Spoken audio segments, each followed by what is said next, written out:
মোৰ নাম অঞ্জলি দাস। মই দেওহাটি গাঁও পঞ্চায়তৰ মানে সভাপতি হিচাপে নিৰ্বাচিত হৈছোঁ আজি। আৰু এই যে আপুনি সভানেত্ৰী নিৰ্বাচিত হ'ল, পঞ্চায়তখনত কি কাম কৰিম বুলি আমি মনত মই পঞ্চায়তৰ উন্নয়নৰ কাম কৰিম বুলি ভাবিছোঁ। আমাৰ গোটেইখিনি ৰাইজৰ সহযোগত মোৰ যিবিলাক মেম্বাৰ আছে মানে সদস্য আছে সেইবিলাকৰ সহযোগত মই গোটেই পঞ্চায়তৰ উন্নয়নৰ কাম কৰিম বুলি ভাবিছোঁ।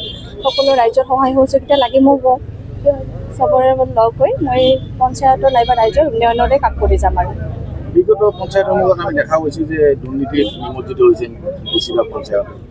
এইবাৰ আপুনি এই দুৰ্নীতিৰ বিৰুদ্ধে আমি মানে উন্নয়ন কেনেকুৱা আগবঢ়াই লৈ যাব বা কেনেকৈ সেই দুৰ্নীতিবিলাক যাতে আমাৰ মাজত আহিব নোৱাৰে তাৰ কাৰণে আমি চেষ্টা কৰিম। আৰু মোৰ লগত যিকেইজন 10জন মেম্বাৰ আছে সিহঁতেও মোৰ লগত সমানে সহযোগ কৰি যাব, যাতে আমি চবেই একেলগে কৰি যাব পাৰোঁ। দুৰ্নীতি যাতে আমাৰ মাজত নোসোমায় সেইখিনি মানে আমি ভালকৈ চলাই যাম বুলি আশা কৰিছোঁ। আৰু খাতুন 30 নং ভাণ্ডাৰা গাঁও পঞ্চায়তৰ সভানেত্ৰী হিচাপে নিৰ্বাচিত হৈছোঁ। 7জন সদস্য মোক সমৰ্থন কৰিছে। আপুনি কি কাম কৰিব? সভানেত্ৰী নিৰ্বাচিত হ'ল, কেনেকৈ কাম কৰাৰ ইচ্ছা আছে? ৰাইজৰ সহায় কৰিম, ৰাইজৰ মতামতে কাম কৰিম, উন্নয়ন কৰিম, ৰাস্তা ঘাটৰ কাম কৰিম।